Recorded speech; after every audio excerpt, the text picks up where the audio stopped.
Hello there, everyone, and welcome back to Radiant Moon Tarot. My name is Victoria, and today we are doing a quick unboxing and a walkthrough of the Psychic Tarot, and this is a pocket oracle deck. So this is a new release, 65 card deck and guidebook by John Holland.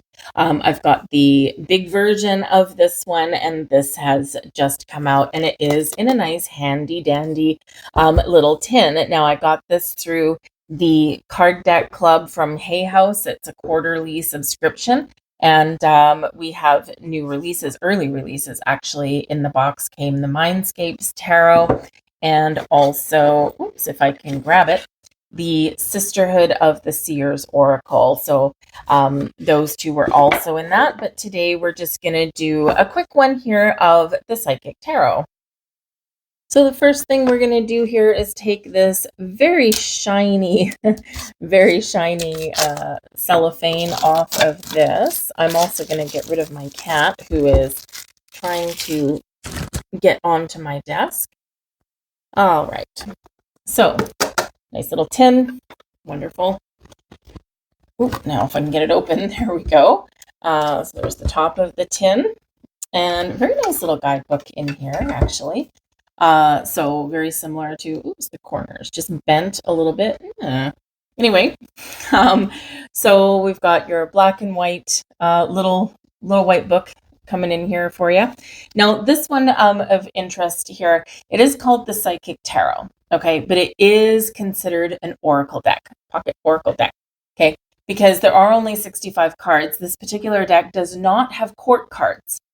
So this can be really handy for those of you who get super confused about the court cards, right? The people cards in the tarot. Because, is this me? Is this a person? Whatever it happens to be, right? Well, easiest way around that is set your intention before you start your reading.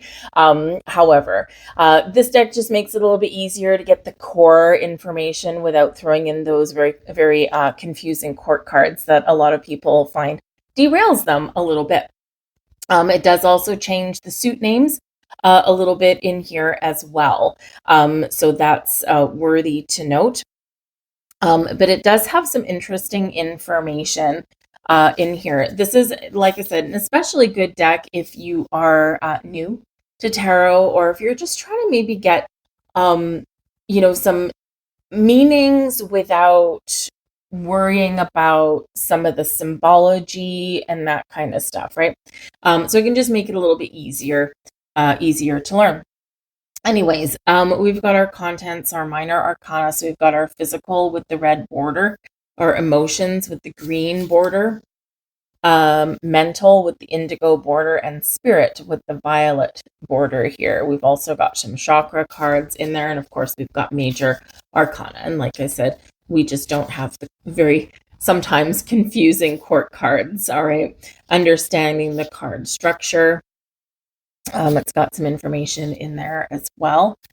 Getting started, how to get started on this. Some card spreads. It's got your basic 3-card spread, 5-card spread, a yearly forecast, a calendar spread there.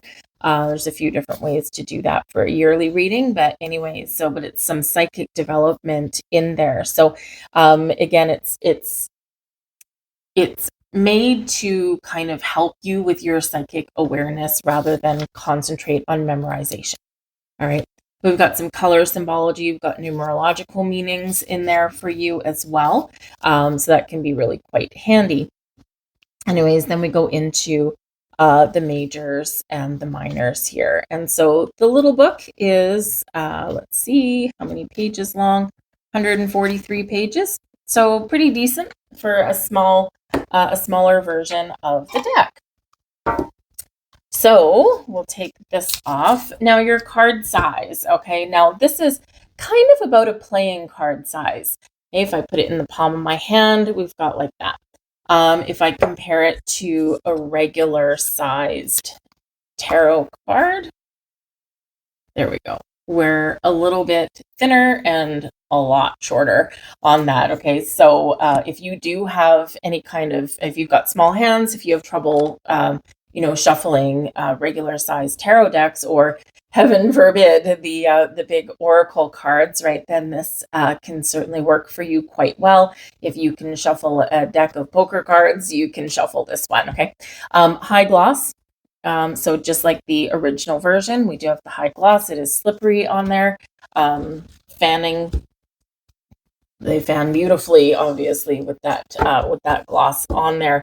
As for your card stock, pretty bendy, but a little bit sturdy at the same time. Cardstock is very subjective by person. But we're just going to go through this relatively quickly because it's not a new deck out onto the market at all. But we'll just burn through some of these. Actually, I'm going to just zoom in just a little bit for you. There we go. So we've got New Beginnings. That's the Fool card. We've got Awareness. Oops, let me get my angle there. Awareness, that's your Magician, right? But it's your awareness that is creating something. We've got Intuition. That's your High Priestess, card number 2. 3, Fertility, right? That's the Empress card. And where is your power with this one? Your heart. Authority, card 4. That's your Emperor. 5, Wisdom, and that's your Hierophant.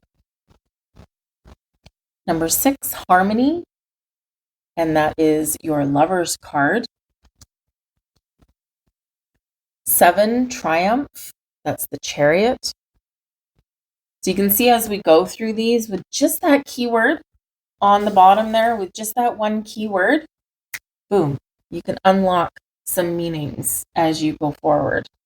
And it's made it just like a little bit easier. Of course, I mean, we can spend an hour talking about one major tarot card, right? So many different things going on, but this just kind of brings it down to a level of simplicity, but no less powerful. We've got number 8, Power, Strength card, your personal power. Solitude, number 9, that is your Hermit card.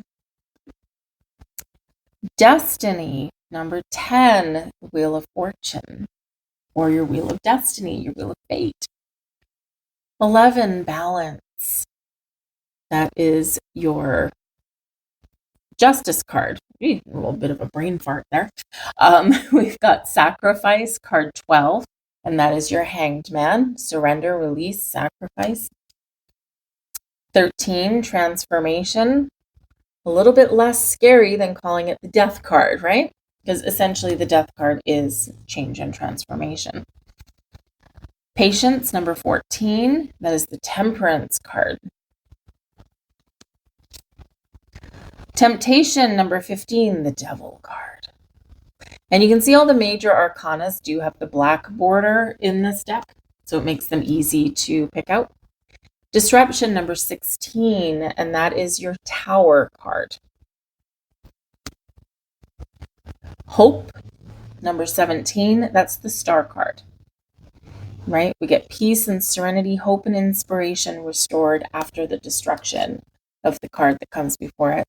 Number 18, Shadow, and that is your Moon card. 19 is the Sun, light.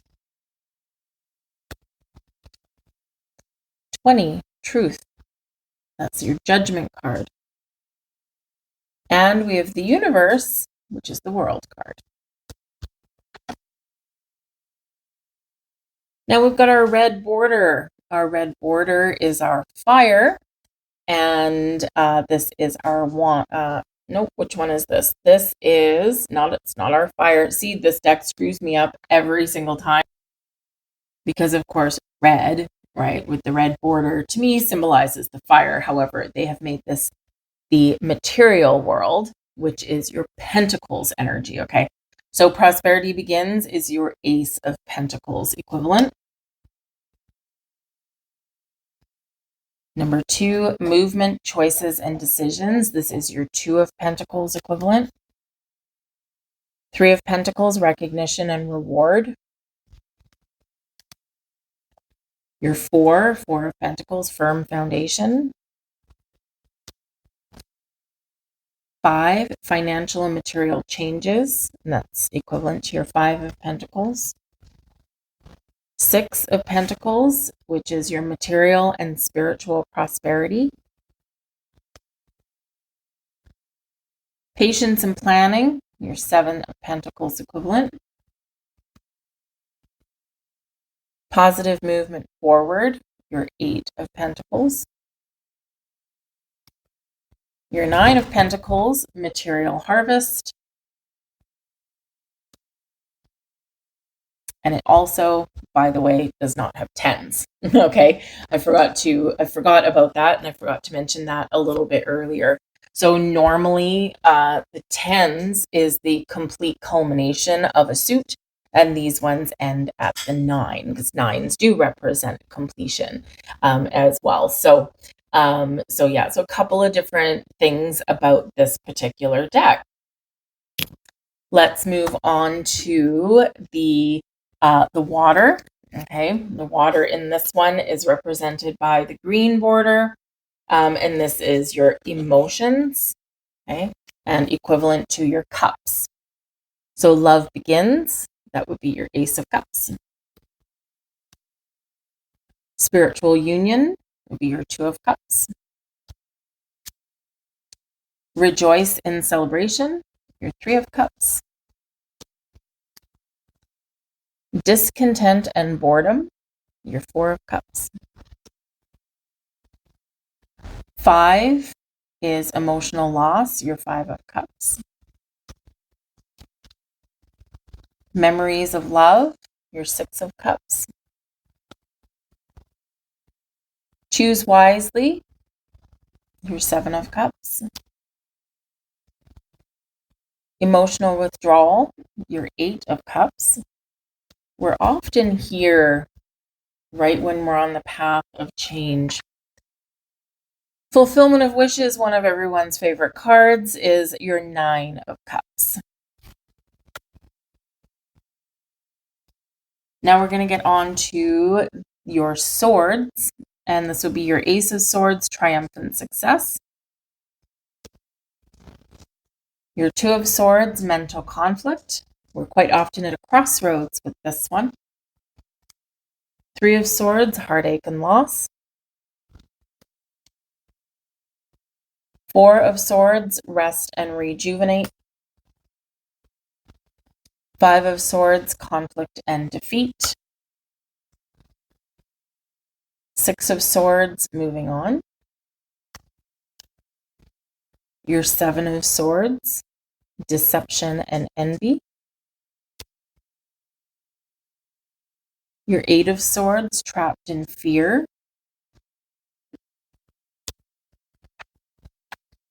Nine of Swords, suffering and silence. And that's your swords. Finally, your fire. There we go.